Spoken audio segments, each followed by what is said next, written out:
Thank you so much for coming to New York. Come and sit with us on the Claima Stories podcast. Super excited to chat with you about your journey. How you doing? I'm good. I'm super excited. I'm really excited. It's been a long time coming. This is my Right. first time. So I was here March 7th, 2020. 2020. 2020. I got like on one of the last flights Yeah. home. And then this is the first time I've been back. What were you in town for? It was crazy. Like a conference. Okay. Yeah. It's funny, I was here maybe a couple weeks prior. I was Yeah. here for Fashion Week, that February.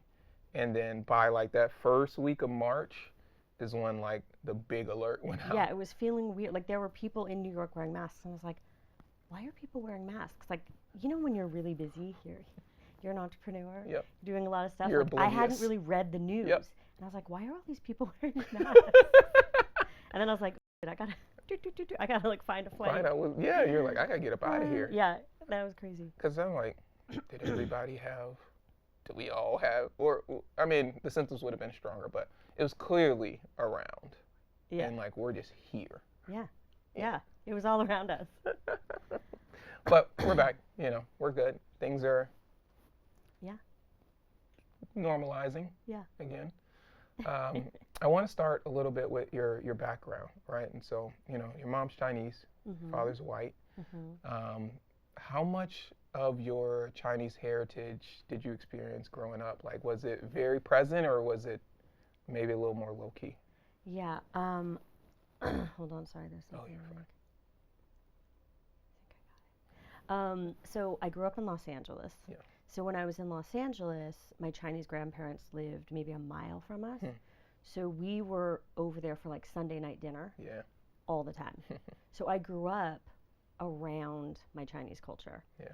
But then my family moved to Canada, and not like a big city like Toronto, which I think Yeah. is like one of the best cities in the world. We moved to like this tiny little town, which was all white, like all white. So in high school on, I didn't have that. You didn't have any of that Nothing. familiarity, and your grandparents stayed in Los Yeah, Angeles. they were in Los Angeles. What age were you when you moved? 14. Oh, wow. So, you Yeah. were coming into high school, coming into your own, like really amount of time where you're developing your identity. Yep, totally. I walked into high school the first day of 9th grade, and I didn't know a single person because we had, moved in the summer. Right. And it was like, I looked around the hallways and everyone looked like it was 10 years previous. When you're in LA, it was like, Yeah. I was rocking like vintage Levi's with like corsets, like it was the early 90s, late 80s. Right. And then I moved there and everyone was wearing like button-up Ralph Lauren polos and like loafers and these shoes called Birkenstocks. And I was like, are these? You're like, what is that? With wool socks. It was a very specific like It was a look. East Canadian look, but the whole world was so different there. Like all white, like just It was. nothing. It was. You were shell shocked for sure. Culture shock for Culture sure. shock for sure. Yeah. Take me back to your grandparents for a moment. And so, you're spending time with them. They were also entrepreneurs, right? Yeah. So they're the only people in my family that have that entrepreneurship tie.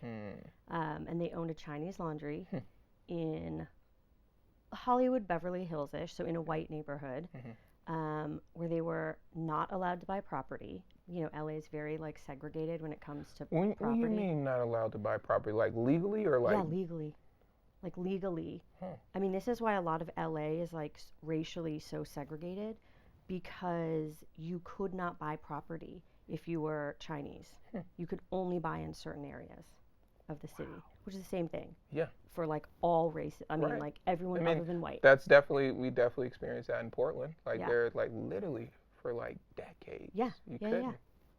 So they had a business, so you could have a business You have a business. and serve people, but you couldn't live there. But yeah, I mean, it was a good business, right? It was very successful. I think they had it for over 40 years. And I spent a lot of time in the laundry. Did you know like it was theirs, or did like? I don't think as a kid you really register You that. just like, I we're mean, just I knew it spending was time theirs. here. Yeah, But but you didn't know like the gravity of like kind of the way you just described it. Yeah, no, not at all. But it was like, everything is wrapped in paper packages and or given to people. Like it was the the visuals of it, I remember like it was yesterday. Really? Yeah, and there's a smell because you're steaming. And there's a steam when you walk Mm-hmm. into a dry You cleaner. Like know you know you're you're there. there. Yeah. So that smell, whenever like like the memories just flood back. So yeah, I definitely had that memory, the sounds of like steaming and but but yeah, I mean they're the only example for me of entrepreneurship in my family. Everyone else is academics and artists. Wow. Did Yeah. you ever, and for them, was that their way of like, we're doing this to create a better, right, Yeah. situation for the family? Yeah, They didn't 100. view it as like, maybe as aspirationally as we might talk about entrepreneurship. Yeah, no, not at all. Okay. I mean, also, like, let's be honest, like, I think entrepreneurship as we talk about it now Hmm. is something that's really only developed over the last, like, decade, Yeah, I would agree. honestly. Because, Yeah. like, when I went to college, even, or when I was working in corporate, going out on your own, no one It was talked like about a that. That death was not an certificate. option. Yeah, That they're was like, people you were don't like, have any options? what's wrong with you? What are you doing? Yeah. Yeah. So, they did it to give my mom and her siblings a better life, and like that's why they moved from China to LA. Right. Wow. Yeah. Wow. So that's happening. Tell me about your parents, right? The immediate household. Yeah. Your mom in particular is a bit of an activist. Yes. Like what were her causes that she was like truly driven by? I mean, I think both my parents, and they're like both serious hippies. So like in general, you know, there was a movement that was happening in the 60s, and they like either you were like super conservative and like against everything, or you were much more open to everything that was happening. And so they were on that spectrum. My mom went to UCLA Yeah. on full scholarship, which all of her siblings did, which just shows, like how my grandparents like Yeah. Asia. I'm just gonna throw like I have first gen, so I didn't get that, but my mom like you had to She have had an to A, have nothing else perfect, was yeah. acceptable. So all of them went to UCLA, and while she was there, she helped start the Asian American Cultural Studies Center. So I think that was 1969. Okay. But she was also leading a lot of marches Wow. and in with a lot of the other like groups that were all advocating for Championing like different human social rights. causes and Yeah. And then I'm like, do I tell the story? I mean, it's out in the it is out in the world. So tell it. so my mom and a bunch of other students kidnapped UCLA's president and held him for days, which is a serious offense. Yeah. But in the cafeteria, so they had food the whole time. Obviously, it was a peaceful kidnapping. And they were trying to get rights for the workers who were mostly Latino. So they were trying to get work for the cafeteria workers. Oh, okay. It was very specific. Yeah. But so since that, plus her ties to all of the different groups that she worked with, the FBI followed her for like months and months. Oh, wow. And How old was she? She was in school at this time? She was in college. But Wow. we just found this out recently. Your parents don't really... Yeah, they always like, it's so funny how that happens, right? It'll just like randomly come up and they'll be like super low key about it. And you're like, wait, what? Yeah. Wait, like you were a fugitive. What? The FBI was following you? What? Like, what are you talking about? Yeah. So, I mean, like, I think being an advocate and being a leader and a community leader is like on all of the sides of my family. And I think anyone who's an immigrant or comes from like immigrant roots is very much an advocate for change and for hope and diversity. So I think that's just always been in the family. Hard to be in that and not have an opinion or have like this desire for it to be different. Yeah. Did any of that rub off on you? You feel like? Yeah. I mean, it's funny, in high school I was always part of like different groups, and I was really interested in like things like the environment at first. When you're discovering who you are in high school, you're like, okay, and then I had friends who were gay but not out at the time, so then that became like a passion. So it's like you're starting to learn that like not everything is happy and great all the time. Doesn't have the fine. same opportunities. Yeah, so I started to discover that, and then it was leading up to the 2008 presidential campaign that I found myself like not having a job, and I was like, okay, you're single, you don't have kids. This is the only time potentially in your life where you could volunteer. Wow. And I was like, I'm just going to register voters. Hmm. And that became like a huge passion of mine, like an accidental passion. Yeah. Learning about like the local impact, like local impact of businesses, local impact of voting locally. Like, I don't care if you vote for president. Right. You need to vote for like sheriff. And see, that's the teacher, stuff that's like, so important that doesn't get talked about enough. No one talks about it. And I'm like, you need the people running your city to be good people. Yeah. Like the people who are creating the school curriculum, like you want those to be good people. So that's super important. So I like dove into that world of like this local politics, and I was like, oh my God, this is so cool. Like there's so much going on. Wow. Yeah. What did your mom think about that? Well, at the time she thought I was kind of losing my mind because I wasn't working. Right. So I was volunteering. And this you were in this was in LA. Yeah, okay. I had moved back to LA. And so early we talked a little bit about you going, your family moved when you're 14, right, to Canada. And then for school, college, you would end up going out to Toronto, right? Yeah. And you majored in journalism. Yeah. And you would end up going down this career path a bit, right? Tell us a little bit about that before we go back into the why you were in LA in 2008. Yeah. But what was that the first career? Yeah, that was the first and only career other than entrepreneurship, really. Okay. So I majored in journalism. Yeah. Loved to tell stories. And like learning about people and things, like I've just always been very curious. And I think a lot of people who go into journalism school are curious individuals, and they're like, I just want to find out about stuff and then tell the world about it. I was never into hard news. Like I did not want to report about. I'm not trying to. Like not into that. That depressing I was stuff. super into like design, architecture, art, theater. Like those are things I wanted to write about. I ended up getting headhunted out of fourth year. So like I don't actually have a college degree. I never finished. Because someone came with like a working opportunity. Yeah. Is that common in No. No. Okay. No, it's because I hustled my ass off. Oh yeah. I'm one of those people, like all through college I constantly had internships. You were making moves. I was making moves. I was like, I want to take over the world. Wow. How can I do it? And also you look around, you're in these classes with like 800 people, like these giant auditorium rooms, for like, and you're looking around and I was like, this is my competition. Oh yeah. Like we're all going to graduate at the same time. And everyone's looking for a job. How many jobs are out there? In Not this many. Right. So I was always getting internships, and I happened to land an internship at Much Music, which back in the day was Canada's MTV. I didn't realize that perspective on it. Yeah, MTV did not license it to Canada for some weird reason, so they had to create their own music channel, which is called Much Music. Nardwar somehow has become like a TikTok star. Oh yeah, Nardwar is like. He's amazing, loved. but I was like, what is happening in the world that now Nardwar is like having a comeback? It's like everyone that's like from 20 years ago is having their like second comeback now. Oh yeah. So he was from Much Music. And so I got an internship with Much Music, the website. And this is like the game changer. People talk, because they were just printing, or most of what folks were doing was just all print. And then like for Much Music it was the TV stations. It was TV, radio, print. But muchmusic.com needed interns. And I was like, I don't know what the internet is, but I guess I'll do this.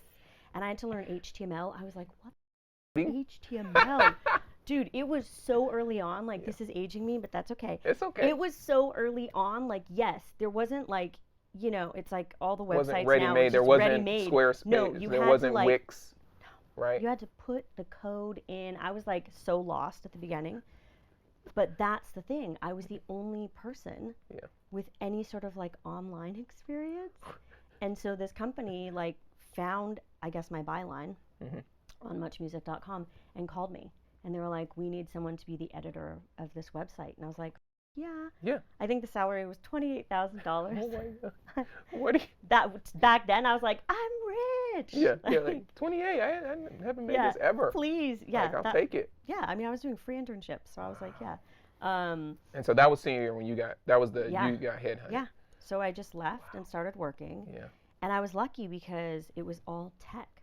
I was doing journalism, I was telling stories, I was editing, I was assigning articles to freelancers, like, but I was in a corporate environment, not a traditional newsroom, because I was working in tech. Right. And I think that was super lucky. Like, whew. What a chances, right? Because you weren't, it wasn't something you were pursuing, but it definitely was connected back to what you were passionate about. Right place, right time. Right place, right time. Like, I was telling stories and getting paid way more money also, can I just say, than all my friends who were working at like the newspapers or radio, which were all like starting to die as online was starting to grow. So I was making like bank. Wow. You know, like within just a couple years, I was making the same as my dad, who's a professor, which is insane. God, that's insane. Insane. But I was also working 24/7. Yeah, you're on the grind, that online grind, right? Yeah. And eventually, you would end up taking that to TV there. How do you go from, I mean, you know, how do you go from there to TV, I guess? And did you have any training to like do that, or is just like you were just like, I'm gonna figure it out? Yeah. Oh, please fake it till you make it. That's what entrepreneurs know best. That's like the one thing that I can look at through all my different like career stops. Like, so because I was running all these websites, like major Fortune 500 websites. Yeah. I was in the room with like C-suite, and there was this meeting one day where they're like, "We need more diversity on air," and I was like looking around, it's all old white men, and I was like, you know, like, hey, I went to journalism school, I can do this. You can do that. So they were like, let's give her a try. We'll put her. So I started on Home and Garden TV, which was one of the stations that I controlled online. Like, I concepted and built the website for HGTV. Wow. So I knew, like, I knew what to do. I knew all of the talent. I knew the shows. Like, so I just started doing that, and that was it. I was on air. I used my sick days to film. Oh, wow. So I was still full time. Yeah. And then I would use my sick days to like create the film schedule, film the episodes. I mean, I'm a hustler. And so you didn't, I guess, like, doing that, like, I feel like most people would have, like, agents or, like, something like that to get these opportunities. And here you are. I've never. Just in the pocket. I've never had a headshot, which I regret. I'm like, damn, I wish I would have had a headshot from, like, 20 years ago, 15 years ago, like, the different hairstyles and the different looks. But, like, I've never had an agent. I think so much of like what you make in life is relationship building, which I know you know. And so at every point, I've always paid attention to all of the people in the room, but also like especially the people who are like my peers, because in a couple years from there, they're going to be up here.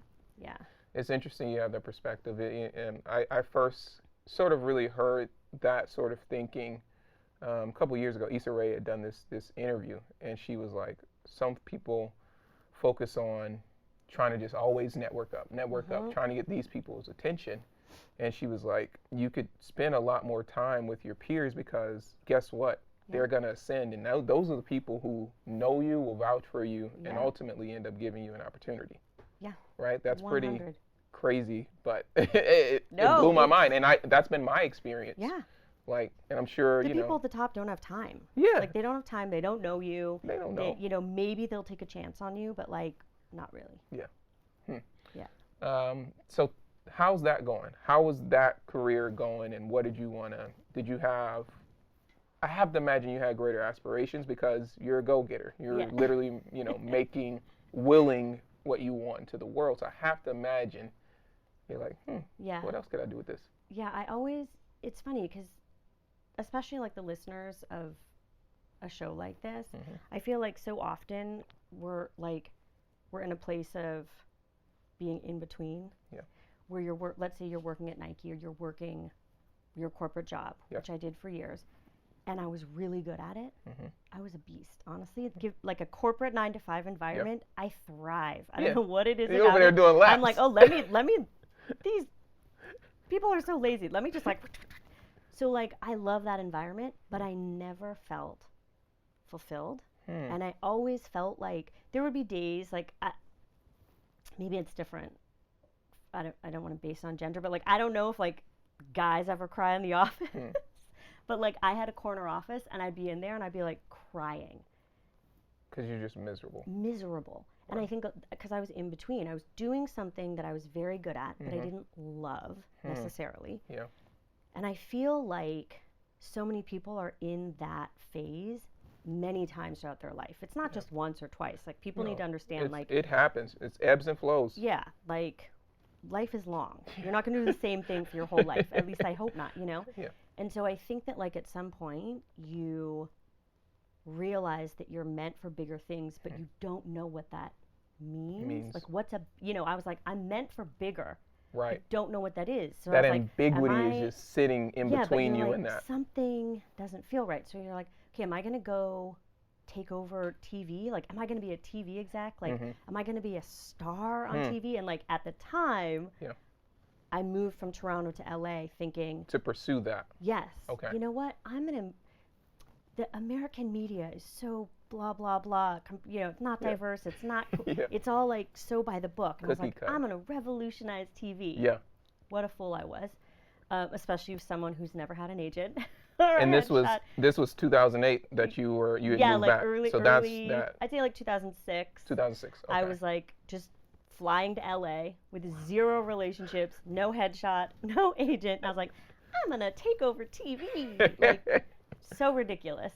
So obviously that didn't happen, but like all the things that lead you to the next thing, like everything's supposed to happen, even the really stuff. And that's what, like, now that I'm older, I realize, like, yeah, I didn't know what I wanted to do. I wanted to do something bigger, but again, I couldn't define what that meant. And I wanted to have more impact, but again, I didn't know what that meant. Right. But now I look back and I go, oh yeah, it was all supposed to happen. I was supposed to, like, not have any money for a while and just be like eating cup of noodles, which I love, by the way. If anyone wants to send me some cup of noodles. You know, like, I did that. Wow. I did that, but it was supposed to happen because it leads you to the next thing and it makes you realize what you want. Right. I think. Or I think what's meant for you. Like, right? Like, it's like everything isn't meant for you. There's reasons why certain doors are closed because it's trying to, like, push you to a certain place, which is ultimately where you should be. But you had one more big door that closed before you kind of started to really, and that you did get an opportunity, right? You did get an opportunity for TV, and what happened? I did. So, again, I'm in my 40s, so if you are listening and you are also in your 40s, you'll remember a show called Trading Spaces, which was on TLC, and it was like the #1 show in America. Wow. The host, her name was Paige Davis, and I remember more people, I think the term wasn't Googled because I think people used Yahoo, who knows. More people searched for her than Britney Spears. Really? I remember that being like a statistic of the show, and I was like, Britney Spears was mad popular. She was popping off then. Yeah. So yeah, I mean, it just showed the popularity of the show. So I got cast on The Next Generation. Okay. Which was awesome. And I was like, this was my favorite show. This was like, they were major competitors to all the HGTV shows. So I was like, damn, I made it. I'm going to be like famous. You're like, here we go. I'm going to be in People magazine. Here we go. Let's go. And then boom, got fired. Like, why?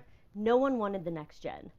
Like, they wanted, people don't like change, especially middle of America viewers. They wanted all the original cast. They didn't want, like, who are these young kids, these urban, you know. So, and for whatever reason, like, right? It wasn't supposed to happen. Wow. Wasn't supposed to happen. How'd you take that? I mean, not good. Yeah. You know. I think, like, because it wasn't like the whole cast was let go right away. Just some of us at the beginning. So I was the first, you know. So you go through this thing of, like, if I was blonde, would they have kept me? If I was, like, more smiley, like smiley all the time, you know, and you self-analyze. Of course. And you're like, my body, my hair, the way that I talk, like, what's wrong with me? What's wrong with me? What's wrong with me? Yeah. Why didn't they like me? So I went through that and then kind of soul searched. I went to the beach a lot.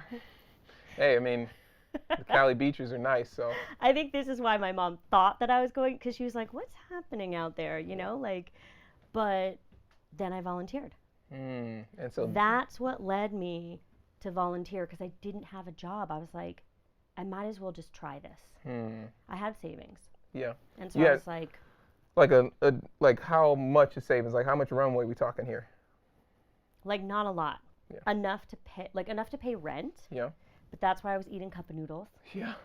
You know. The craziest thing is that like I had $50,000 sitting in the bank, but I never touched it. That was like, was that like retirement or something? Because that was my retirement Or money. your retirement money? Okay. Yeah. So I never even thought about it. Wow. Like, so I was just, living not even paycheck to paycheck. I was like burning through my savings to volunteer, but also like that was such an exciting time. Think about it, right? Like Obama was running. I was like, he's going to be the president. He has to be the president. Now is the time. I'm going to register voters. I'm going to get people to vote for him. Like I was just super into that. And it's a phenomenal shift in culture, like for all the things you just shared. Totally. And was that for you being someone that had basically, since you were able to, had been working, grinding, aspiring for something, was this kind of your first time where you weren't doing something that was financially related? Yes. Yeah. Yeah. And it was an eye-opener. Because you're like, I'm grateful that I have the savings because I work my off. But to take the time to like not do the 9 to 5, to not commute, and you realize like there's so much more in the world that's out there, right? Yeah. And then you start walking around the neighborhoods in your city to try to register people on the corner. Like I was outside of Trader Joe's. Like if you saw me, I was there. People said no or just like pushed me off. Like that's what I was doing. But it felt really good because I was like, I'm getting to know my neighborhoods and I'm getting to know these small business owners and I'm getting to know the city council members. And so like our now mayor Eric Garcetti was the council district member of like Echo Park, Silver Lake, which is where I live. Got to know him. He was really inspirational and I was like, okay, this local thing, like buying local, like kind of entrenching yourself in community. Like, so I don't go to church. So like sometimes I'm really envious because it's an instant community no matter where you are. Yep. Wherever you connected sense of belief, belonging. So I don't have that. So I feel like the experience of volunteering and like going through all the neighborhoods and meeting the business owners, you start to get that. I started to feel that community. And I was like, this is like an interesting area I'd like to play in. Yeah, and you're things are starting to form a bit as far as like, I think that same year you started to have like some business ideas. Yeah. Yeah? Yeah. What was sparking? Well, it's funny because like, so you've worked for like major corporations too, like the best. Yeah. The best of the best. The best. And when you're at that level, that's all you know. Yes.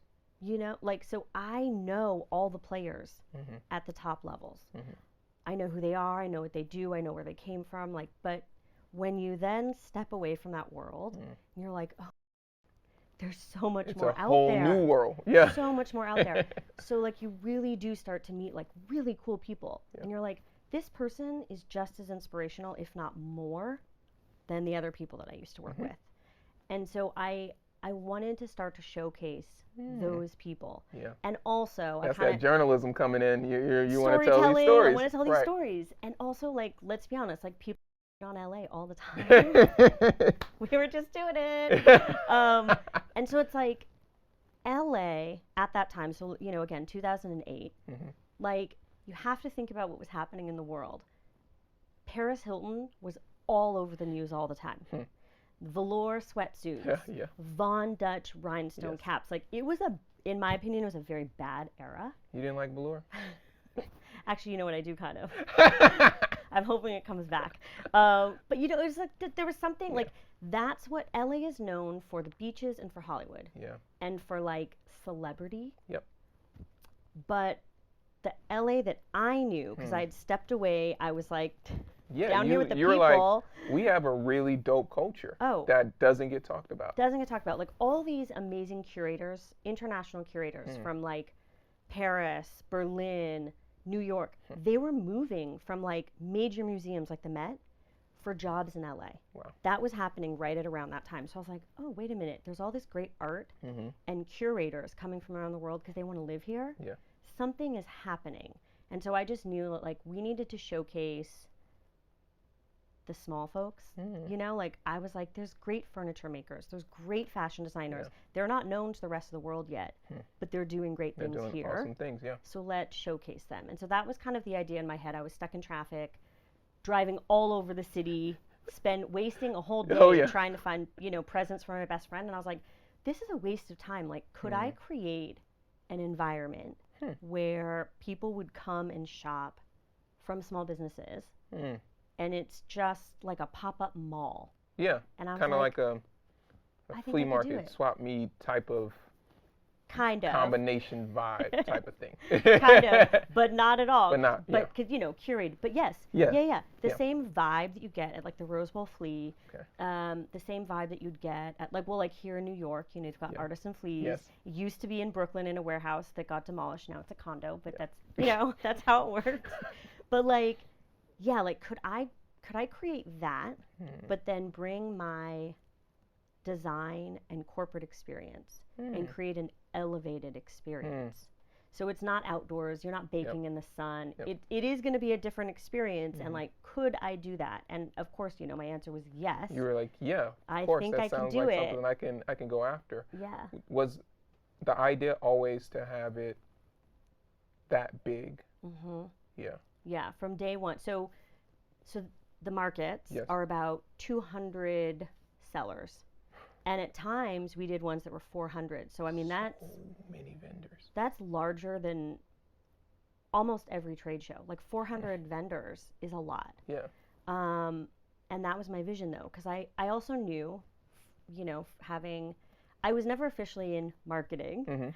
You know, I worked in the editorial online department, but you, of course, you had like, that's actually that's one piece of advice that I would give to people. It's that like, if you want to be an entrepreneur or you have an idea and you think you can run with it, run with it. But if you work for a corporation, I'm talking like a major go someplace that's much larger than you, because you'll see all the departments. You'll learn what it takes to really run a business. Because I wouldn't, a journalism student, like I wouldn't have known. You wouldn't typically know. It's fine. It's funny you say that, because when I worked at a smaller, like my first corporate job was a bigger company than I'd ever known, but in the grand scheme of things, it was a smaller company. But I learned about the end to end of business, which I don't think I would ever have gotten that experience otherwise. But to your point, like, I learned everything from marketing to product development to operations to how to interact with legal to finance, like, you know, all these things. Like, to even meet a lawyer, you know, I would have to run contracts over to the lawyers, and I'd like walk over to that section of the building and be like, it seems really boring and quiet over here, but like, now I know what to look for in contracts, and like, super important. So I don't know, I totally sidetracked there. But no, but that's a great honestly, nugget of advice. It's a huge piece of advice, and it's like, look, if you don't love what you're doing, there are some things that you should weigh when you're trying to make that decision of leaving. And it's like, can you still learn from the environment that you're in? Can you still make connections that will help you later on? And also, can you get those benefits in healthcare? Because let me tell you, on this side, it's a little different. You're like, okay, where's that dental? You know, I mean, I have a plan now and I offer it to my employees, but like for a long time I didn't. Yeah, a long time. I mean, it's expensive. It's expensive. Right? And you're like, I'm trying to cover the bills today. That's step one. So the vision's been there. That's clear. You were gonna go about it. What was kind of that first phase of making that real, right? Like you now knew, like, okay, I want to do this. How are you going to 200, 400 vendors? That was hard at the beginning, but again, my journalism skills came in handy. Like, you know, researching, finding information, contact information. Like, this is what I'm really good at. So I started reaching out to people all over the country, like artists, designers, and a lot of those emails never got even replied to, like nothing. But some people would be like, I don't know who you are. Like, it looks like you were on TV. Like, you're trying to do an event. Like, what's happening here? They would search. They would Google me, right? And they'd be like, I don't understand. You were an interior designer, and now you're doing like a giant market, and you're going to charge people tickets. There was so much confusion because no one had done what I did. Yeah, it was basically ambitious, it was right? You were new, sampling different things to create something new. Yeah. I was taking really the model that I was modeling Unique Markets after was trade shows. So it was like, okay, I'm going to rent a space, cut it up, and re-rent it. That's the model. Yep. No one else had done that before and charged tickets. Yeah. So it was very confusing to people. Most people were like, no, I'm not into it. Like, I'm not risking whatever I was charging back then, $200. I'm not risking $200 on this. But I convinced 225 people to do it. And that was our first market in 2008, December. How much help? Tell me, how are you pulling this off? Is this just you? Oh, it's me. Replicating I'm a crazy person. that kind of routine, if you will, or that bandwidth that you built up over years, right? Because you kind of hard-coded your brain to be able to work these longer hours, over stretches of days. So it's you. It's emails, me. Cold calling, running up on people. It's me. I eventually started asking like family members and friends if they could help. So I taught my brother-in-law, who was a principal for the LAUSD. Like, this is, that's the world he knows, education. I taught him how to write press releases and how to contact the press. He was my PR person. Yeah. So on the side, like, he would send out those press emails, and so yeah, I was teaching friends how to do aspects of what I needed if I had like departments. Yeah. And then we went out there and did it. I mean, I remember, so I'm friends with Shepard Ferry, some of his crew of people. He did not do this for me since wheat pasting is obviously illegal, but there were some people on his crew who went out with me, and we wheat pasted Los Angeles with posters for the first market. Yeah. It was so fun. Right, because there's like a sense of a thrill to doing it. Yeah, you gotta, it's quick. Like, there's a method to it. They have a van that's like so disgusting filled with a glue. You like pop the trunk, you get out, you hit it, you get in, and you drive off. Like, it's crazy, but like that's the level that I bring. I was just like, I have to make sure that I've done everything possible to make this a success. Why wasn't failure an option? It's a terrible answer for me to say, like, I've never thought about failure. It's not programmed in my DNA to ever really think about it. Like, I've thought about, like, what would happen if, and the worst thing is that you go bankrupt. And fine, you're fine, you're still alive. Yeah, you're that's great. just the business. You're good, you're fine. So I've never really thought about it. To me, I was like, this is a good idea. Yeah. It needs to happen. The people need this.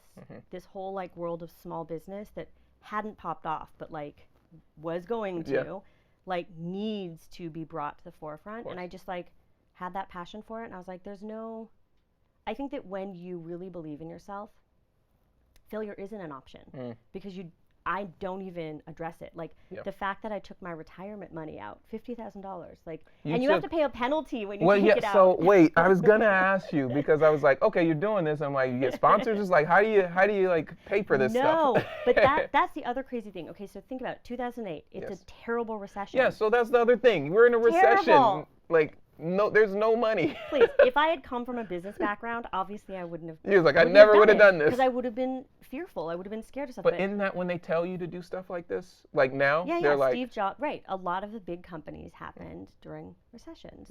So, like, I took that $50,000 out to pay for the venue, which what it cost. What it was. Everything else, 50 G's. It's crazy, 2008. And I mean, I never thought about it. I never thought once. I was never scared about the money. Do you think if you had thought that, it would have impacted your ability to succeed? Yeah, probably. Yeah, because I would have been nervous. I would have created anxiety, and I don't keep a place for anxiety in my life. Yeah. I just don't. It doesn't help. Yeah. It doesn't help. It doesn't help. Like, I can have insecurity about something, but I don't want stress and anxiety in my life. And that's like how I've run the markets this whole time, 13 years. And it's like, I've watched everyone try to take me, all the competitors come up and like they're all gone. So it's like there's something also very zen about that, of just like keep doing what you're passionate about, keep your eye on the prize, like keep your head Stay down and just focused, do it, and you'll do it. Wow. Sounds ridiculous, But no, but you will. but it's like, you know, easy said than done, but obviously 13 years, you've proved that is what you've done. In that first one, in the planning and leading into day of and during, did things go wrong? Did things go opposite of plan? Did things get challenging? My God, I have photos from that first market, and I'm like, the line went around the block, and that now I would never let happen, right? I'd be like, no, we need more door people. My mom was there. My mom flew from Georgia for that very first market. We have pictures of her too, and she was. These are the things that go wrong, but like, you know, I would make it down to the front of house, and my mom was individually putting on the you know, like the wristband. She's all like, you know, people have to roll up their sleeves, like doing this. And I was like, Mom, just hand them. Let them do it. Let them do it themselves. So there's like these little things that you don't anticipate, which of course now 13 years in, it's different, right? Smooth. You make the tweaks. We You're know, like, we know everything. We anticipate everything, and it's great. But back then, whew. It was learning, I had no idea right? what I was Trial by doing. error. Yeah. Did you have any folks that you knew that maybe had any sort of crossover experience that could advise? Nothing. None. Wow.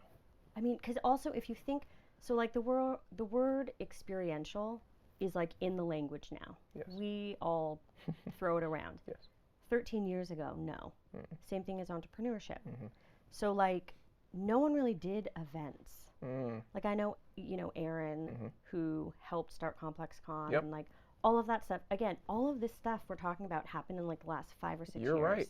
So like go another 6 years from that, and there's no one. There's no one doing it. So I was like just kind of on an island over here, trying to do my thing. Like, I don't know. Did you ever feel lonely in that journey? Oh, I still feel lonely. You see, Oh yeah, all the time. How do you deal with that? I mean, it's funny. I think part of why the type of entrepreneurship I decided to do, which is like community building and gathering. people, probably has a lot to do with that. Like, I don't have that, like, I don't have an insular family, so to speak. So I think, like, you create your family. Of course.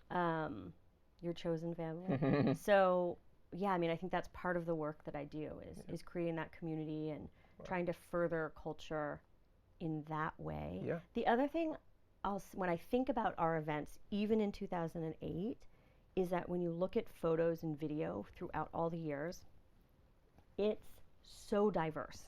Like you look at the tape and you're just like, wow, because you go to other events in LA. And again, this does have a lot to do with like how they redlined the districts back in the day when the laws were created. But it's like a lot of large events that happen in Los Angeles, whether it's like a festival or fair, they're still like pretty segregated. Which is weird. Yeah. Like that's just also it's a city where everyone has to drive. There's so a you're lot not of factors. So if you're there and if that community's built that way, other people aren't coming. They're like, no, I'm in my pocket. Their community, right? Yeah. So Unique Markets has always from the beginning attracted like so many different types of people, and that's one thing that like I have to say I'm so proud of. And like even looking at like now that events are finally truly back. We're back. Truly back. Yes. I was looking at tape from the very last one, which was just about a month ago. And it's phenomenal because like we have like 70-year-olds and then we have like what I like to call now the TikTok kids. Yeah. That is super cool to see because that's something TikTok wasn't big before the pandemic. No. So we didn't have the TikTok kids. Now we have like all these kids like that are walking around with their phones and like showing products, and like that to me is super exciting. That's exciting. Because it's like the next generation. Yep. And we have small businesses that take part. So they're fashion designers, they're jewelry designers, and they've told us, like, I came to the market 7 years ago with my mom when I was in high school. I graduated college, started my company. In my mind, it was like, I'll have made it if I get selected at Unique Markets. And I'm like, oh, shit. Wow. That's crazy. So it's like that impact is also something that drives me. Like, kind of like a legacy, you know? Yeah. I mean, that's a great thing to think about. Like that's also the one of the distinguishing pieces, right? Is that you've cultivated this community that you didn't see, right? You Yeah. didn't see people that look like you, people that look like me in these spaces, that their businesses were of value, that their businesses were worthy, and like you're bringing this community together. And now you're also influencing Yeah. other generations. It's Like crazy. that's really cool. It's cool. That's what, you know, like that's what, like, I think that's like what you can hope for, is that like at the end of the day you go home, you're exhausted, but you feel like you've made some sort of an impact. Yes. Not everyone feels that way, but that's how I feel. Yeah. And so yeah, hopefully I've done that and I'll keep doing it. You're gonna keep doing that. Yeah. Tell me, so this happens, you are 14 years in, you are millions, you know, in revenue from this model. You've expanded the IP. You have navigated a pandemic, right? Which, you know, you had to get creative around. Have you revisited the conversation with family and with parents, and like when you were making this decision, they were like, yo, you're crazy. Like 50 G's from your 401k, you don't have a job, you're doing this.